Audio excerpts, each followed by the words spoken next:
Hi friends, welcome back to my channel. ನೀವಿನ್ನ ನಮ್ಮ ಚಾನಲ್ಗೆ ಸಬ್ಸ್ಕ್ರೈಬ್ ಆಗಿಲ್ಲ ಅಂದರೆ ದಯವಿಟ್ಟು ಸಬ್ಸ್ಕ್ರೈಬ್ ಆಗಿ. ಹಾಗೆ ಈ ಸೀರಿಯಲ್ ನಿಮ್ಗೆ ಇಷ್ಟ ಇದ್ರೆ ಒಂದು ಲೈಕ್ ಕೊಡಿ. ಇಲ್ಲಿ ಸುಪ್ರತಾ ಅವರು ಕಾರುಣ್ಯ ಅವ್ರ ಮನೆಗೆ ಬರ್ತಾರೆ. ಲಕ್ಷ್ಮಿ, ಏನೇ ಆಗಿದೆ ನಿನ್ಗೆ? ನಿನ್ ಗಂಡ ಇನ್ನೊಬ್ಳು ಮದುವೆ ಆಗ್ತಾನೆ ಅಂತ ಗೊತ್ತಿದ್ರು ಈಗ ಸುಮ್ಮನೆ ಇದೆಯಲ್ಲೇ? ಏನೇ ಆಗಿದೆ ನಿನ್ಗೆ?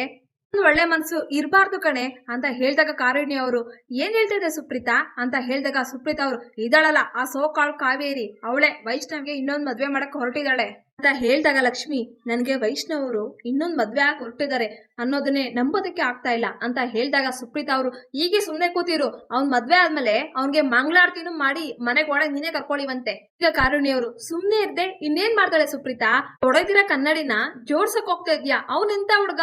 ಅಮ್ಮನ್ ಮಾತು ಕೇಳಿ ಹೆಂಡತಿ ಜೀವನನೇ ಹಾಳು ಮಾಡ್ತಾ ಇದ್ದಾನೆ, ನಮ್ ಲಕ್ಷ್ಮಿ ಜೀವನನ ಹಾಳು ಮಾಡ್ತಾ ಇದ್ದಾನೆ. ಲಕ್ಷ್ಮಿನ ಮದ್ವೆ ಆಗಿ ಆ ಹುಡ್ಗಿಗೆ ಡಿವೋರ್ಸ್ ಕೊಡದೆ ಅವ್ನ್ ಹೇಗ್ ಮದ್ವೆ ಆಗ್ತಾನೆ? ಆ ಹುಡ್ಗಿ ಜೀವನಕ್ಕೆ ಬೆಲೆ ಇಲ್ವಾ?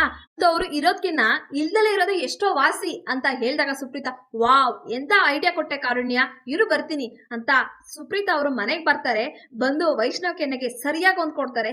ಯಾಕತ್ತೆ ಹೊಡಿತಾ ಇದ್ಯಾ ಅಂತ ಹೇಳಿದಾಗ ಸುಪ್ರೀತಾ, ನೀನು ತಪ್ಪು ಮಾಡಿದ್ರೆ ಹೊಡೆಯೋ ಅಧಿಕಾರ ನನಗಿದೆ ಅಲ್ವಾ? ವೈಷ್ಣವ್, ಚಿಕ್ಕ ವಯಸ್ಸಲ್ಲಿ ನೀನ್ ತಪ್ಪು ಮಾಡಿದ್ರೆ ಹೊಡಿತಾ ಇದೆ, ಈಗ ನೀನ್ ತಪ್ಪು ಮಾಡಿದ್ಯಾ ಅದಕ್ಕೆ ಹೊಡೆದಿದ್ದೀನಿ. ಪಾಪ ಆ ಲಕ್ಷ್ಮಿ ಏನ್ ತಪ್ಪು ಮಾಡಿದ್ಲು? ನಿಮ್ಮಿಬ್ರು ಸ್ವಾರ್ಥಕ್ಕೆ ಆ ಹುಡ್ಗಿ ಈ ಮನೆಗೆ ಮದ್ವೆ ಆಗಿ ಬಂದು ನಿನ್ನ ಹಣ ಕೇಳಿದ್ದ, ಆಸ್ತಿ ಕೇಳಿದ್ಲ, ಏನ್ ಕೇಳಿದ್ಲು? ಆ ಹುಡ್ಗಿಗೆ ಈ ರೀತಿ ಮೋಸ ಮಾಡ್ತಾ ಇದೆಯಲ್ಲ ಅಂತ ಹೇಳಿದಾಗ ವೈಷ್ಣವ್, ನೀನ್ ಅಳಿಯ ಮೋಸ ಮಾಡೋ ಅಂತ ಹುಡ್ಗ ಅಲ್ಲ, ನಾನೀಗ ಏನು ಹೇಳೋ ಪರಿಸ್ಥಿತಿಲಿಲ್ಲ, ದಯವಿಟ್ಟು ನನಗೆ ಸ್ವಲ್ಪ ಕಾಲಾವಕಾಶ ಕೊಡಿ ಅಂತ ವೈಷ್ಣವ್ ಸುಪ್ರೀತಾ ಹತ್ರ ಕೇಳ್ಕೊಂತಾನೆ. ಇಲ್ಲಿಗೆ ಸಂಚಿಕೆ ಮುಕ್ತಾಯಗೊಳ್ಳುತ್ತೆ. ದಯವಿಟ್ಟು ನಿಮ್ಮ ಮನಸ್ಸುಗಳನ್ನ ಕಮೆಂಟ್ ಮಾಡಿ. Thank you.